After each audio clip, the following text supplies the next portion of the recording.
gente. Bom dia a todas e a todos.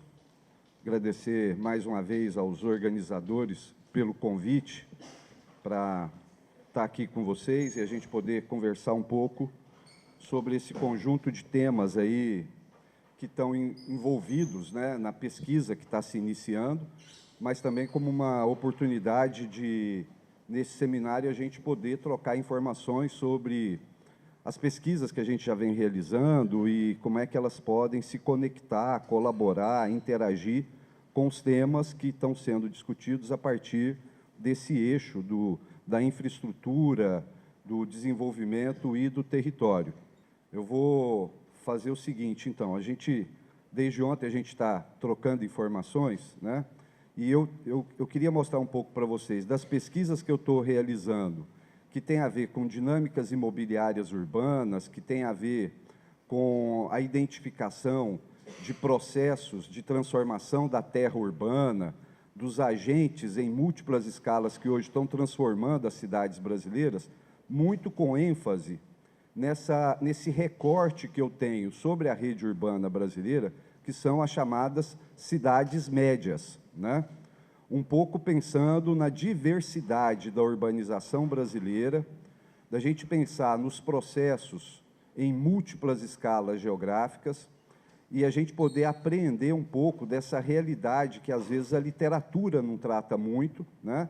Às vezes, muito enfatizando as regiões metropolitanas, pela importância, obviamente, que elas têm, mas, às vezes, perdendo de vista alguns processos que ajudam a entender um pouco esse país, né? Um país tão complexo, onde o novo sempre nasce acoplado com o velho, onde os processos conjunturais sempre precisam ser lidos a partir das suas estruturas mais históricas, enraizadas e produzindo território.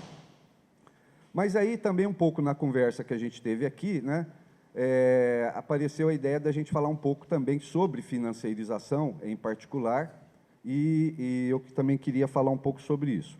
Bom, eu vou começar por aqui, vai ser um pouco desorganizado, vocês vão ter de ter um pouquinho de paciência, eu não sou lá muito bom com essas coisas de tecnologia, tá? Mas eu quero começar por aqui para situar um pouco as pesquisas, depois eu vou entrar nesse tema da financeirização, e aí vou fazer um exercício aqui com vocês, da gente tentar criar um fio condutor de um conjunto de leituras para a gente poder debater bem esse tema da financeirização, e depois, se der tempo, eu volto na discussão das pesquisas, tá? Bom, por onde começa a minha preocupação, né? A Débora falou, esse grupo, que é a RECIME, que é a Rede de Pesquisadores sobre Cidades Médias, nós já estamos fazendo pesquisa sobre cidades médias no Brasil há muito tempo. Mais recentemente, nós concluímos esse primeiro projeto temático e agora estamos desenvolvendo o segundo projeto temático.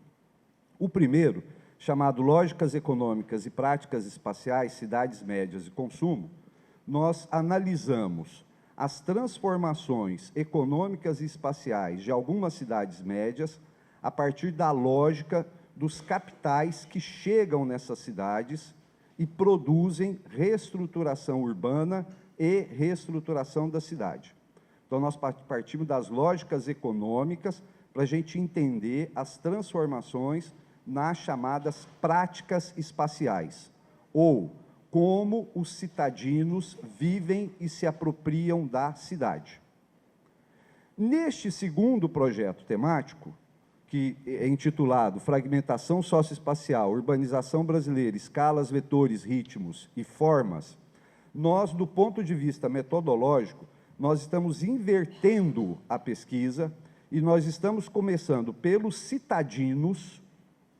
Nós vamos dar voz a conjuntos de citadinos específicos em várias cidades, para a gente detectar as práticas espaciais, para, a partir daí, reconstruirmos a lógica dos agentes econômicos. Então, nós estamos partindo do cotidiano, do tempo lento da vida, transformando-se nessas cidades, para a gente depois identificar quem são os agentes dessas transformações. A pesquisa está sendo realizada em várias cidades brasileiras, tá? E o importante dessa pesquisa é que nós temos cidades de diferentes formações socioespaciais. Aqui eu estou acionando um conceito do professor Milton Santos, de formação socioespacial, como uma mediação escalar entre a escala nacional e as escalas locais, para a gente observar, por exemplo, as diferenças entre cidades com uma situação geográfica, por exemplo, a partir da economia cafeeira paulista, que vai gerar a industrialização brasileira pesada, mas também capturando cidades do sul do Brasil, que tem uma formação socioespacial ligada à pequena propriedade e aos imigrantes, ou a do grande capital mercantil, do gado ou da cana em certas regiões do Nordeste brasileiro. Então, essa diversidade de situações geográficas, para a gente poder dar conta dessa diversidade. E vocês vejam que, exceto São Paulo, que é a metrópole nacional, são todas cidades médias ou cidades de intermediação. Essa pesquisa está organizada em 4 eixos analíticos, tá? Esses 4 eixos analíticos têm entre eles aquele que eu sou responsável, que é produção e consumo da habitação. Os demais eixos analíticos são outros professores responsáveis. E do ponto de vista dos recortes empíricos, nós vamos pegar 5 dimensões empíricas, tá? Que são as dimensões do habitar, do trabalhar, do consumir, do lazer e da mobilidade nessas cidades. Então, nós vamos dar voz aos citadinos sobre cada uma das experiências urbanas nessas diferentes dimensões empíricas, problematizando esses 4 eixos analíticos. Então, nós estamos tentando olhar para o Brasil, olhar a diversidade da urbanização brasileira, identificar processos de transformação nestas chamadas cidades médias. O ponto de partida que a discussão daquele eixo analítico sobre produção do espaço e consumo da habitação são pesquisas que a gente já realizou que estão indicando algumas coisas importantes para a gente. Em primeiro lugar, um peso relativamente acentuado dos mercados fundiários e imobiliários na socioeconomia dessas cidades médias.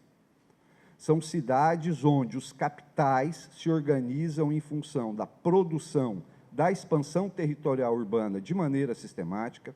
São cidades onde a produção imobiliária pública tem um peso muito grande frente à produção do mercado.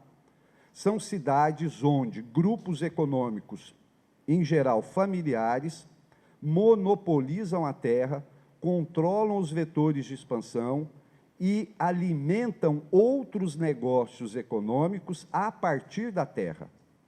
Então, nós temos não apenas um processo de direcionamento de excedentes econômicos de várias atividades para a terra e para o imobiliário, mas nós temos a terra e o imobiliário como ponto de partida da acumulação urbana de vários desses setores em diferentes ramos econômicos. A elevada participação do Estado na produção da moradia. Nessas cidades, nós vemos o peso dessa produção pública de maneira muito intensa. Em algumas dessas cidades, quando a gente compara a produção que o antigo BNH realizou nessas cidades, com os organismos municipais e muitas vezes estaduais, as COABs, as companhias de habitação, e mais recentemente o programa Minha Casa Minha Vida, nós vamos chegar, por exemplo, vou citar um exemplo concreto, na cidade de Araçatuba, 42% de todos os domicílios particulares permanentes foram produzidos a partir da lógica da habitação de interesse social, com os fundos públicos, com a intermediação do Estado. Ou seja, ali o Estado tem um peso muito grande na produção imobiliária e, portanto, também na própria constituição de um mercado imobiliário. Maiores graus de complexidade na estrutura interurbana e nos processos de reestruturação das cidades. Nós não estamos mais tratando, ou é muito perceptível a identificação da passagem de uma lógica centro-periferia, ou uma lógica centro-periférica, tá? Uma lógica centro-periférica que, no período mais recente, não é mais a lógica do centro destinado às populações de maiores rendimentos e uma periferia pobre, mas já era uma periferização dos setores de renda mais elevado, principalmente com os espaços residenciais fechados, mas hoje acopla-se a essa lógica uma nova que nós estamos chamando de um padrão fragmentado de cidades. Tá? Então, tem uma complexidade maior na estrutura dessas cidades e, portanto, nos seus processos de estruturação. E, por fim, todo esse circuito, essas articulações entre os capitais imobiliários, os produtos que eles estão produzindo nessas cidades, as suas articulações interescalares e, claro, os efeitos que isso tem nas práticas socioespaciais dos citadinos. Veja que eu não estou usando a palavra cidadão, eu estou usando a palavra citadino, porque a discussão da cidadania nessas cidades é outra história, complexa também, mas são cidades que, via de regra, não apresentam movimentos sociais que expõem as contradições urbanas, tal como nós temos nas metrópoles, como o movimento pela moradia, como o movimento sem teto. São cidades onde os movimentos sociais têm uns contornos muito mais fluidos, muito mais diluídos, por isso eu prefiro usar a palavra citadinos, ao invés de cidadãos aqui, para a gente fazer esse debate. Tá? Bom, e a partir dali sai uma agenda de pesquisa, né? A primeira, que eu já venho fazendo há muito tempo, estudar o preço da terra urbana, né? Isso é uma coisa que eu venho fazendo, mapeando, identificando fontes de dados, organizando arquivos, fazendo aquele trabalho de formiguinha de compatibilizar dados de preço da terra urbana de origens diferentes, anúncios imobiliários, guias do ITBI, registros em cartório, entrevistas com imobiliárias, incorporadores, para a gente mapear o preço, para a gente associar as mudanças ao longo do tempo do preço da terra com as transformações da cidade, mas para a gente poder entender essa lógica geral da própria renda da terra como instrumento de organização e produção desses espaços. Então, aqui tem uma filiação teórica no debate sobre a teoria da renda da terra de maneira clara. Os agentes, depois eu quero dar alguns exemplos, quem são esses membros das elites urbanas que produzem a terra? Como é que eles se relacionam com incorporadoras e construtoras que chegam de fora na cidade?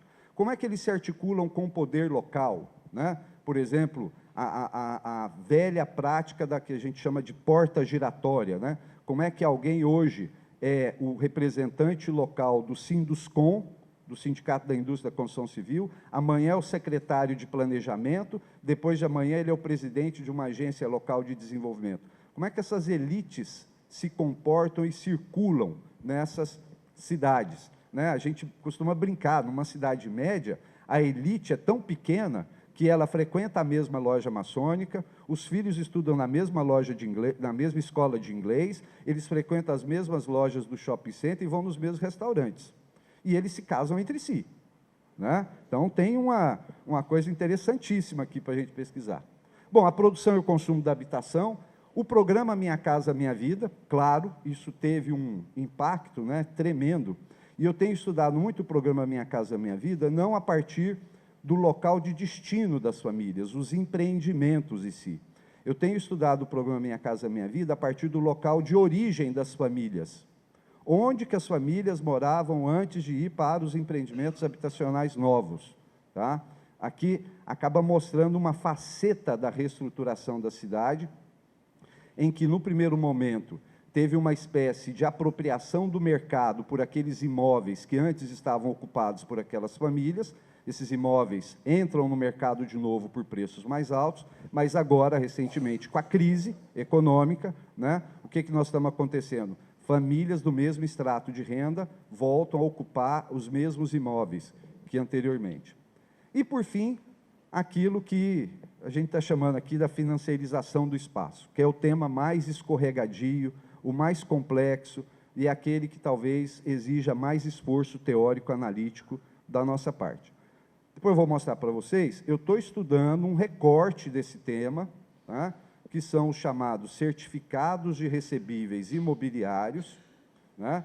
que é uma invenção que chega no Brasil a partir de 1997, com a lei do sistema financeiro imobiliário, né, que demora muito a pegar, mas está pegando. Mas o ponto que mais tem me chamado aqui a atenção, na verdade, são dois. O primeiro, ao contrário do que diz o senso comum do mercado, de que se trata de um instrumento que vai gerar recursos para o financiamento imobiliário, ao contrário dos velhos e falidos fundos, como aqueles da poupança e do fundo de garantia, quem tem incrementado o uso, a emissão e a compra desses papéis no Brasil é o próprio Estado via Caixa Econômica Federal. Então, aqui, de mercado, nós temos muito pouco. E segundo elemento, mais importante ainda, esses papéis são criados, eles são lançados com uma lógica no mercado, mas quem compra esses papéis? O próprio fundo de garantia. E aí, de novo, a gente vê a mão do Estado, via Caixa Econômica Federal, Conselho Curador do Fundo de Garantia, agindo tanto na produção dos papéis, quanto na compra dos papéis. Então, eu vou tentar mostrar algumas dessas coisas para vocês. Mas eu queria agora parar um pouquinho, rapidamente, e tentar provocar vocês com esse debate sobre a financiarização. Tá? Duas partes aqui. Algumas evidências empíricas, vou passar muito rapidamente sobre elas, tá? E depois nós fazemos um mergulho juntos no teórico, sem o compromisso de explicar tudo. Evidências empíricas para a gente começar a discutir financiarização. Primeira delas, obviamente, esse movimento que nós assistimos no Brasil, particularmente em 2007, 2006, 2007 e 2008, do chamado IPO, da chegada das empresas, da incorporação, da construção na Bolsa de Valores, que agora não chama mais Bovespa, né? Bovespa, agora chama B3, né? Brasil Bolsa Balcão, né?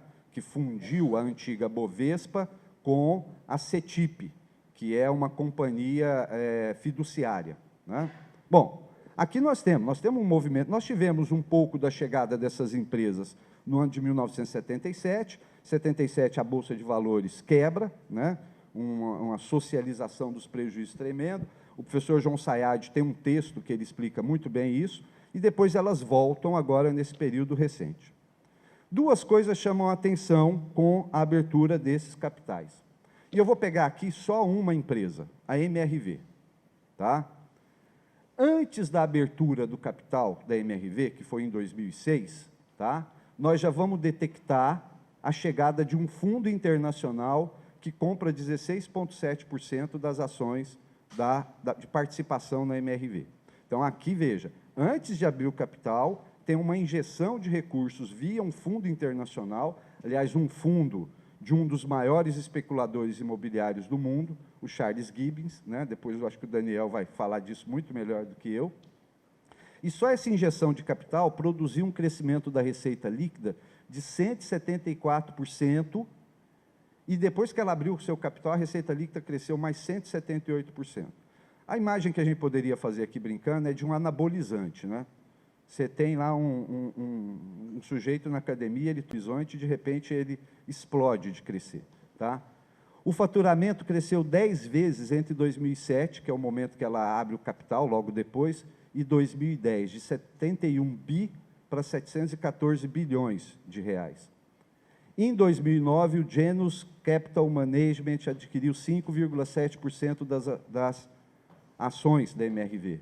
E ela tem um banco de terras de 4 bilhões de reais. Aliás, essa história do Land Bank foi uma pré-condição para a empresa abrir o capital.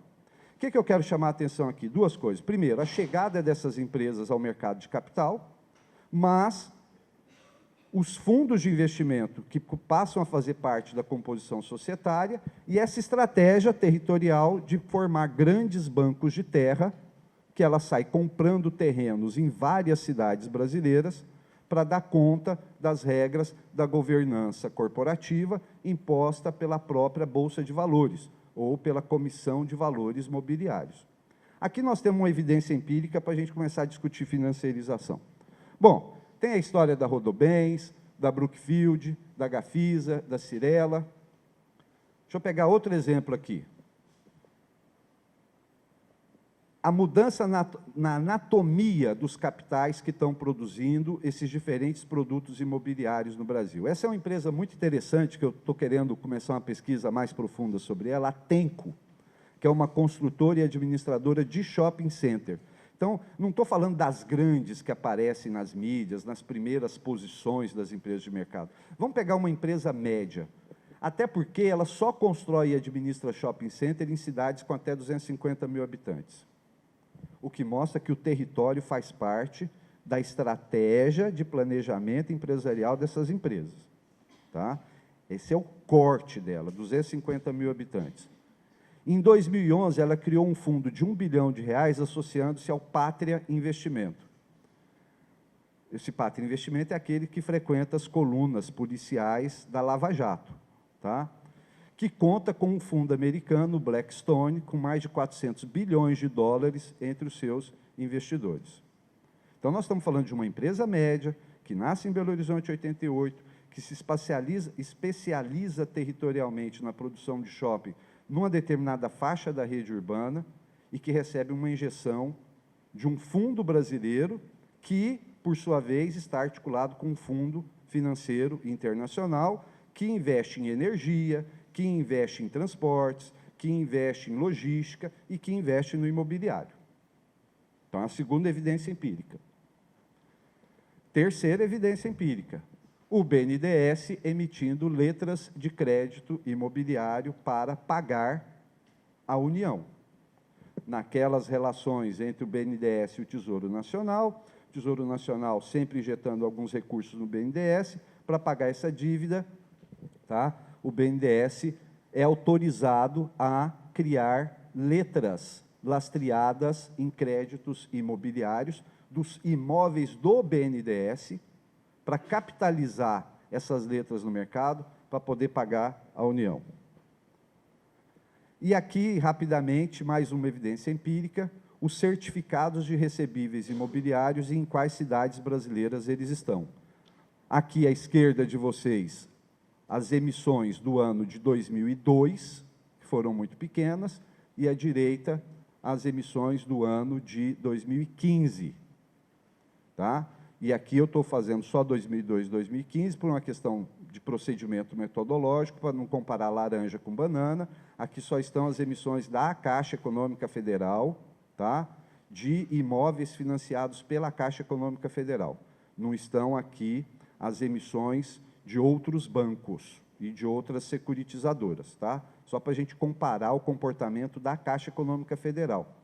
É muito interessante, porque são pouco menos de 2.000 emissões aqui e 8.000 emissões em 2015. Tem um comportamento espacial aqui, tá? Que a gente precisa depois voltar a entender o que isso está dizendo para a gente.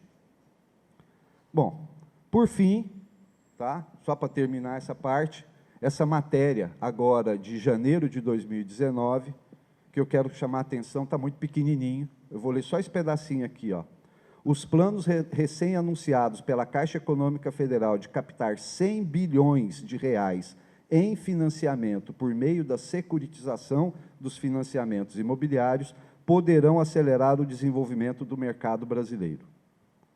Não sei se vocês sabem, o novo presidente da Caixa, que assume a partir de 1º de janeiro de 2019, é um cara que vem do mercado e a empresa dele, onde ele trabalhava, era especialista na emissão de títulos imobiliários. Então, agora ele tem toda a carteira de financiamento da Caixa Econômica Federal para transformar em CRIs, né? Em créditos de recebíveis imobiliários, em certificados de recebíveis imobiliários. Ou seja, nós temos muitas evidências empíricas de que há um processo em transformação no imobiliário brasileiro, né? Essas evidências empíricas são fortes demais, nós precisamos efetivamente discutir. Agora, o que nós estamos discutindo como financiarização? O que essas evidências empíricas? Eu acredito que, a menos que a gente volte para um plano abstrato de análise e percorra de novo uma literatura, nós vamos falar muita coisa e talvez a gente não fale nada. Por isso eu tenho insistido da gente voltar a estudar toda uma bibliografia necessária para a gente entender isso. Eu não vou falar da bibliografia aqui, mas eu gostaria de mostrar para vocês como que nós estamos organizando esse debate, tá? Eu estou partindo sempre dessas duas grandes referências para mim, porque elas ajudam a gente a organizar um pouco, né? São textos já clássicos, um livro e um texto, que vão ordenar um pouco o debate sobre a financiarização e sobre financiarização e espaço, financiarização e território, tá? Esse primeiro, do Freud, né, ele vai falar, olha, tem duas grandes linhas, uma seguindo a discussão da economia política e uma outra seguindo uma discussão mais de uma economia cultural, né? É uma boa divisão para a gente começar a organizar, né, o material. Eu acho até que esse texto do Frente, o segundo, o Leis, o Van Wright, é um pouco mais específico. Eles vão falar, olha, tem uma linha discutindo financiarização a partir das teorias da escola da regulação, uma segunda mais das teorias da contabilidade crítica e a terceira, a financiarização da vida cotidiana. Também é uma boa divisão para a gente organizar, porque realmente é tanto material, é tanto texto, é tanta que a gente não dá conta.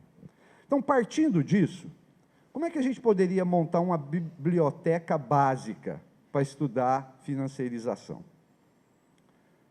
É óbvio que eu não vou voltar lá no Marx, que eu vou falar dele ao final, mas eu acho que a gente tem, obviamente, de começar por aqui, né? É aqui que vão ser formulados, no início do século XX, né, de maneira explícita, essas interações entre o chamado bancário e o industrial, né?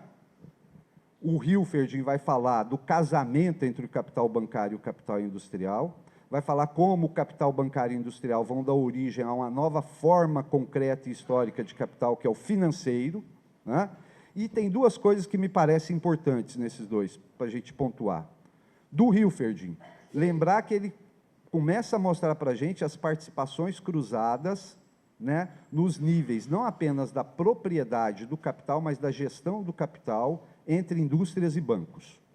Como é que os recursos capitais começam a circular de maneira fluida entre essas duas esferas de acumulação.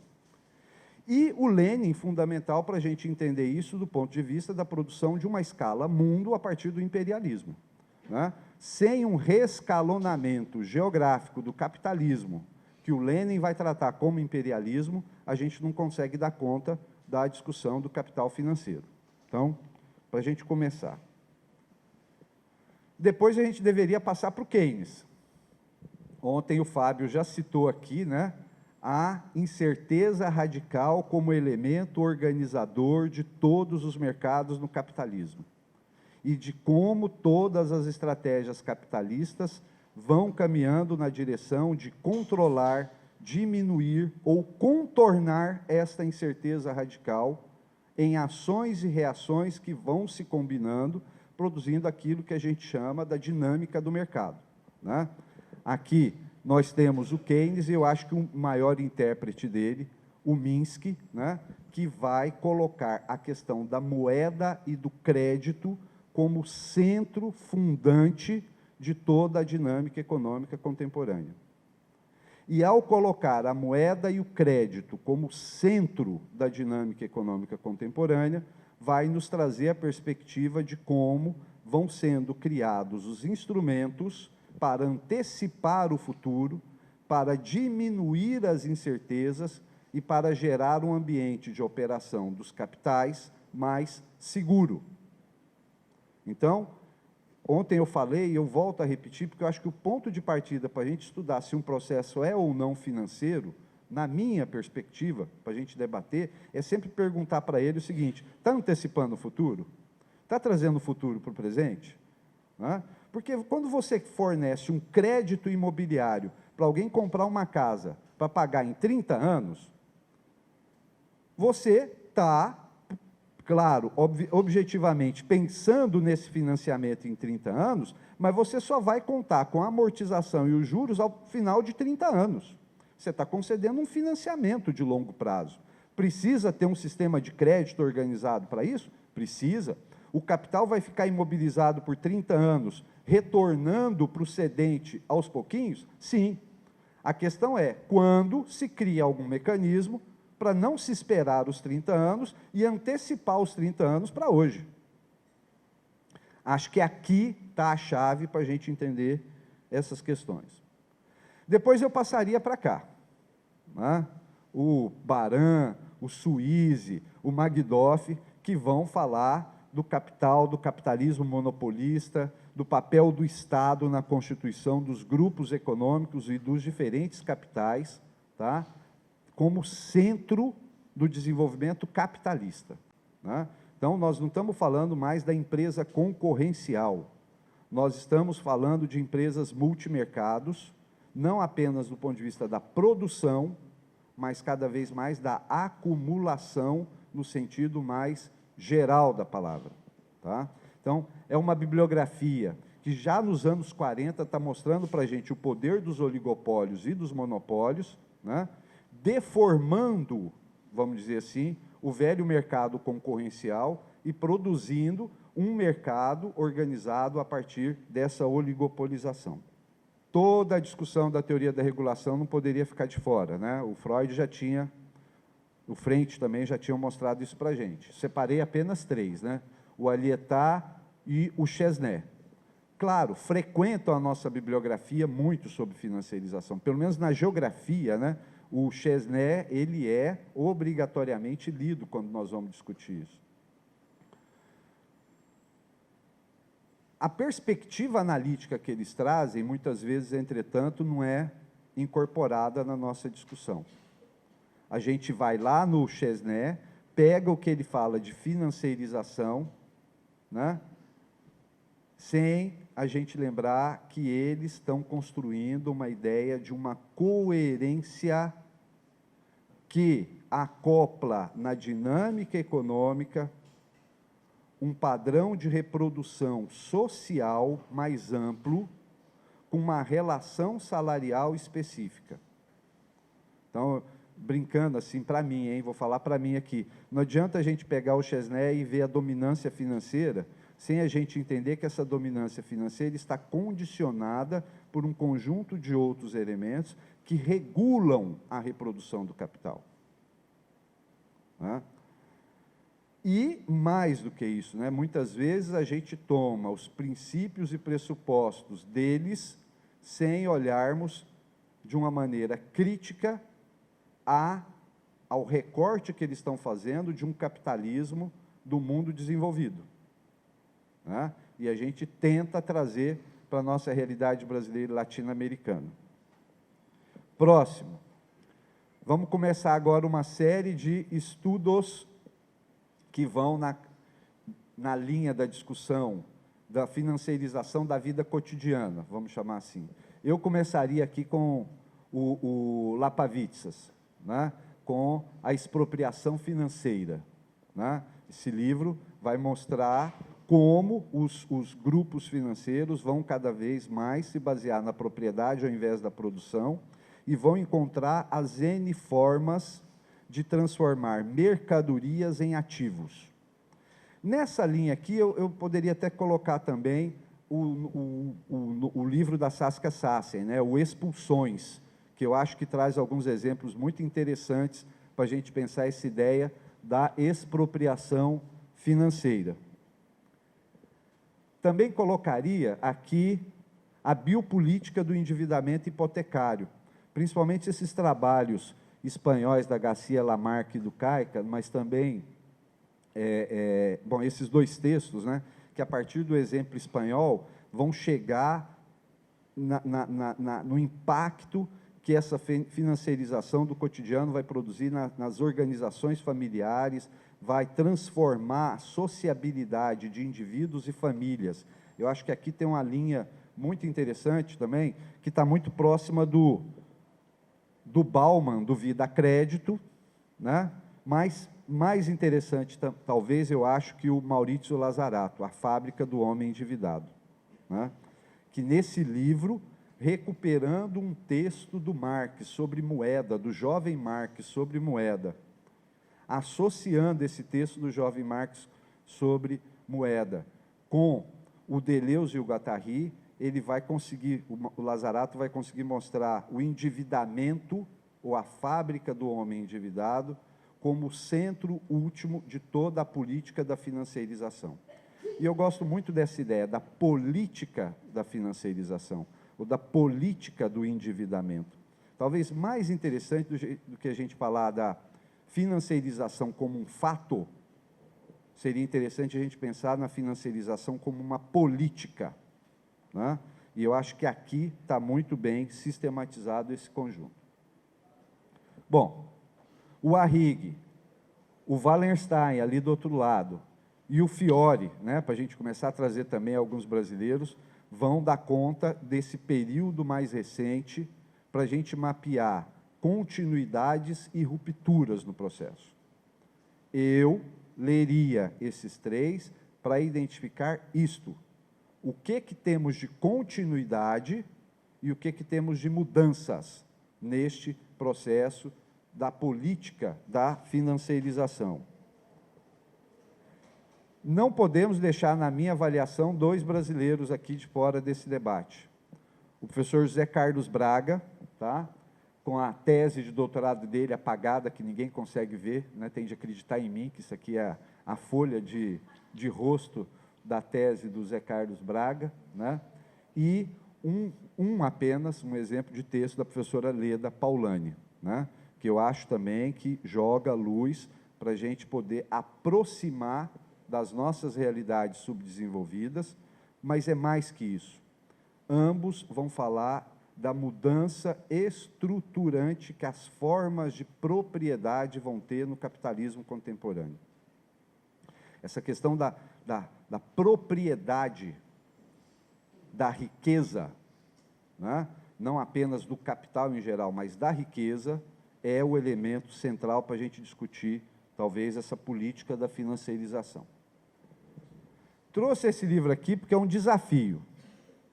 Se alguém já leu e entendeu bem esse livro, eu estou louco para sentar para discutir. É uma visão extremamente instigante de um grupo de professores da Universidade Federal do Espírito Santo, né, que há muito tempo, a partir de uma lógica, uma crítica da economia política crítica, tá, tem produzido a ideia dos lucros fictícios. Tá? Eu acho essa bibliografia muito importante para a gente incorporar ao nosso debate. Tenho visto pouco, eu mesmo pouco incorporo deles, tá? E eu confesso para vocês, eu acho muito difícil.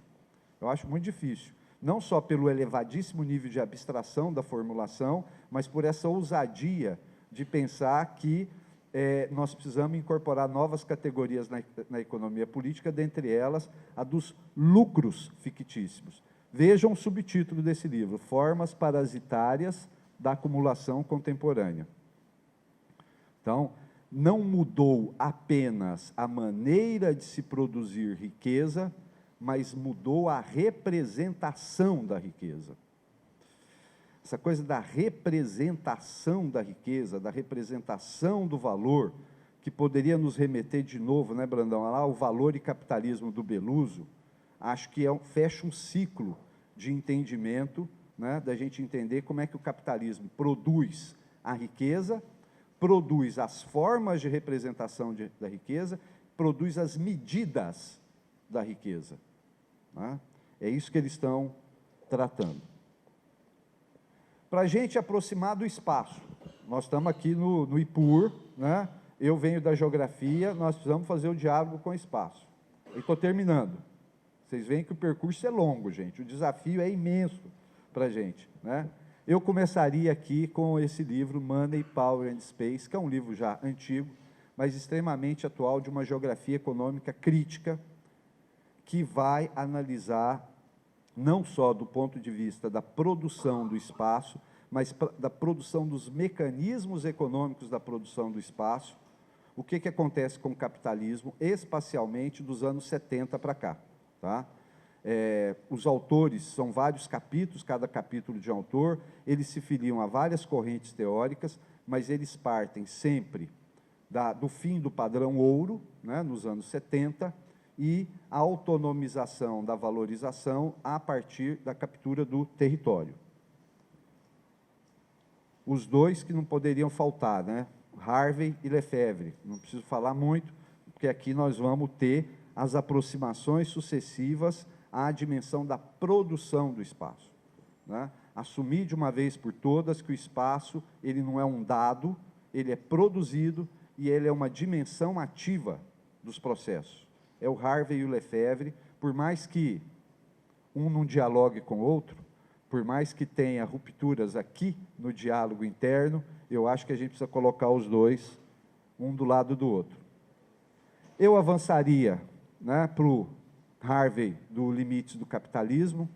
Eu selecionei aqui um pouco o Allbirs, só para a gente ter também uma referência, mas eu queria, aqui, eu citei 2 artigos de uma pesquisadora que é muito pouco citada, né, e eu acho que tem uma questão de gênero embutida nesse esquecimento, né, que é a professora Anni Haila, tá, da Finlândia, que, na minha avaliação, é hoje a pessoa que melhor consegue interpretar a teoria da renda da terra e, num nível de abstração elevado, contribuir para a gente entender as transformações da produção do espaço.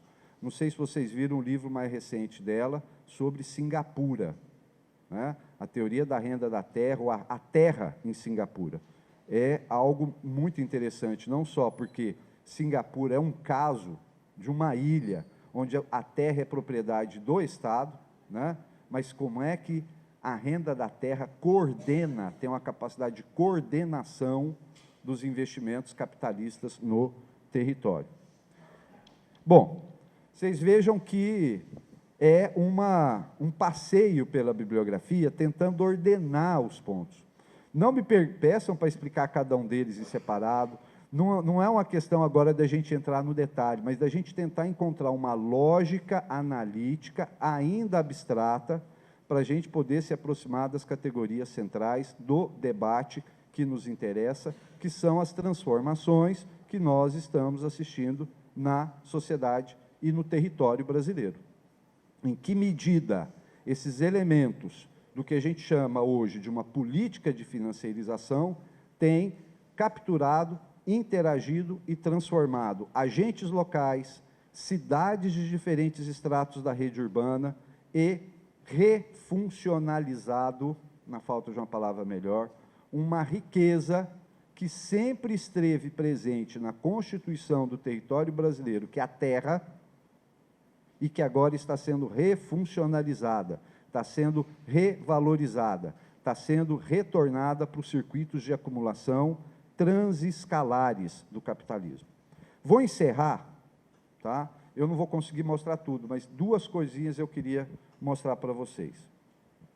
Já deu meu tempo, mas 2 coisinhas, se vocês me permitem.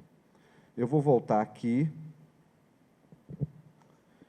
e eu quero mostrar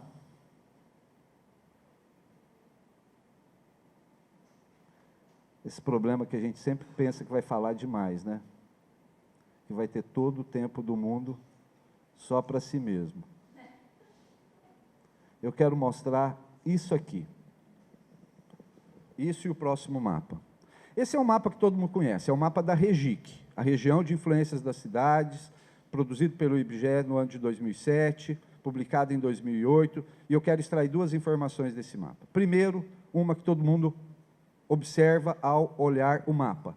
Um Brasil mais densamente urbanizado a leste e outro em processo de formação de suas redes urbanas a oeste. O Brasil é um país onde o sistema urbano está em processo.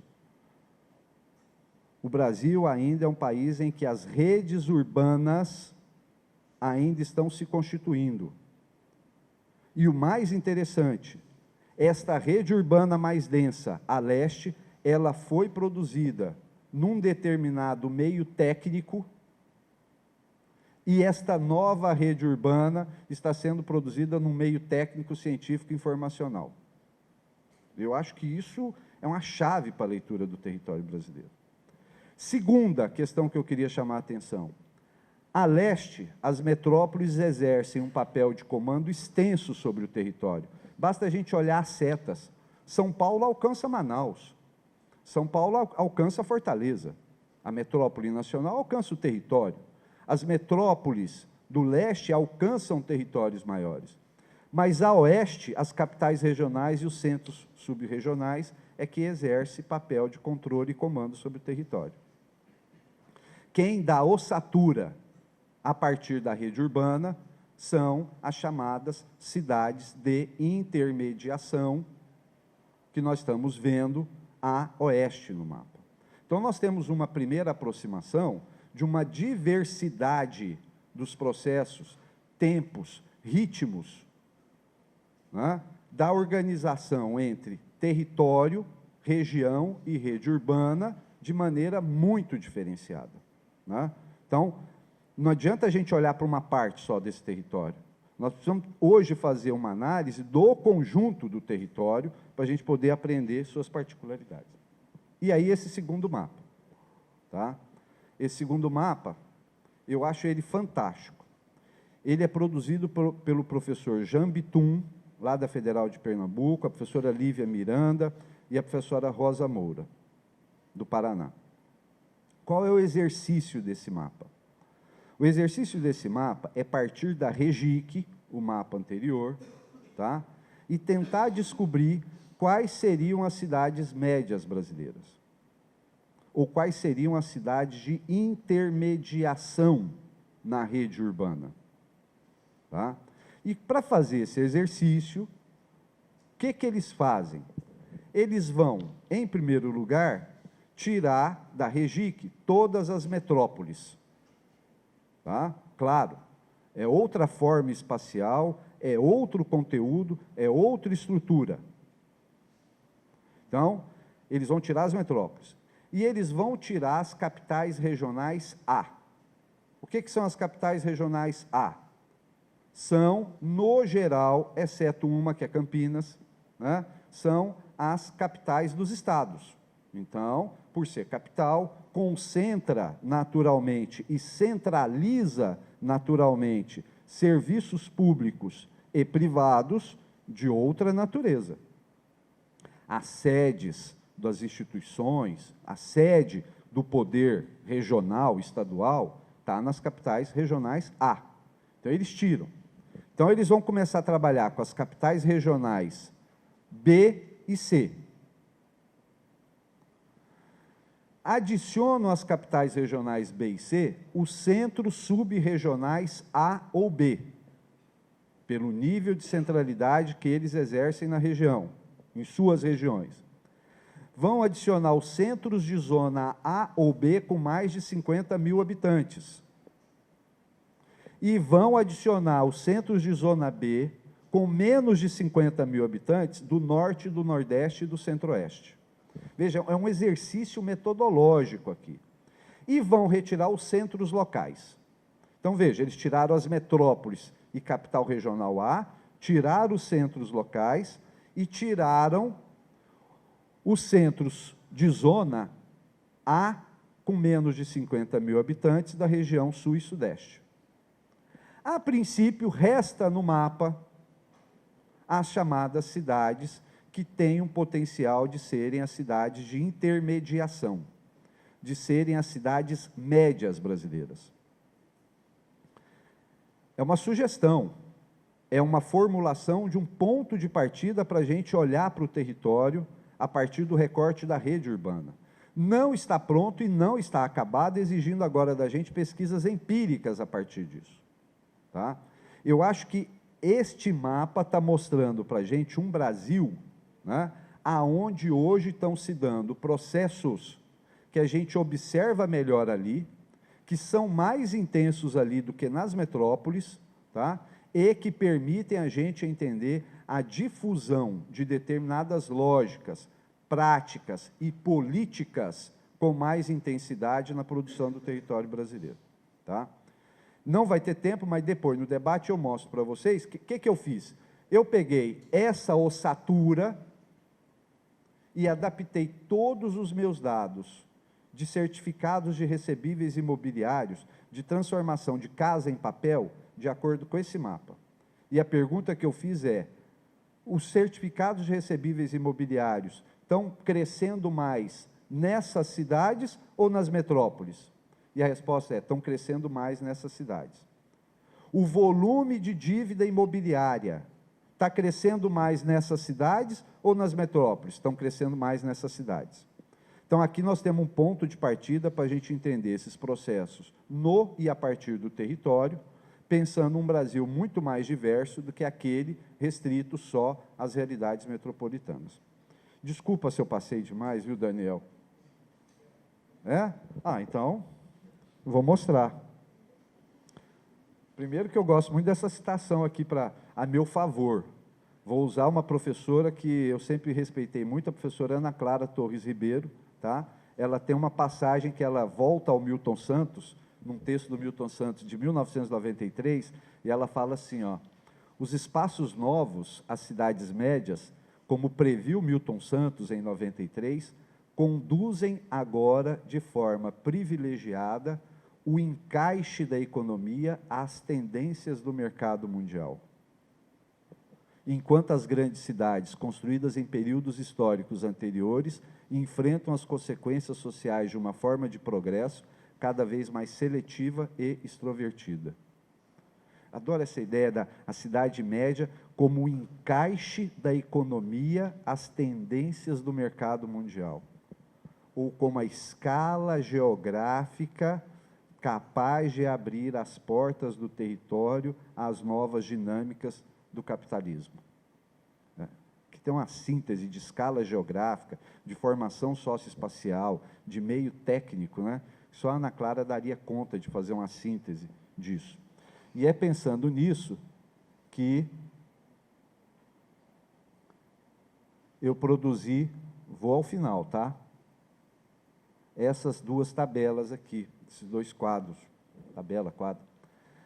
Eu falei para vocês, eu peguei as dívidas imobiliárias concedidas pela Caixa Econômica Federal, pelo Fundo de Garantia, pelo Sistema Brasileiro de Poupança e Empréstimo, SBPE, e organizei o estoque da dívida para as metrópoles e capitais regionais A e para as cidades de intermediação, lá do exercício do Jambitum. Vou pegar só aqui esse último, ó. O estoque de financiamento imobiliário, então, concessão de crédito pela Caixa Econômica para aquisição de casa, tá? Cresceu 890% entre 2002 e 2015, nas metrópoles e capitais regionais A, mas cresceu quase 2.300% nas chamadas cidades de intermediação. Ou seja, o estoque do endividamento imobiliário hoje não está mais nas metrópoles do ponto de vista da tendência de crescimento. As unidades territoriais com presença do CRI cresceram 55% nas metrópoles e 94% nas cidades médias. O número de imóveis que viraram papel, o número de imóveis que foram securitizados, eles cresceram 223% nas metrópoles e 394% nas cidades intermediárias. E os valores da dívida securitizada cresceram 348% nas metrópoles e dos 2.294% nas chamadas cidades de intermediação.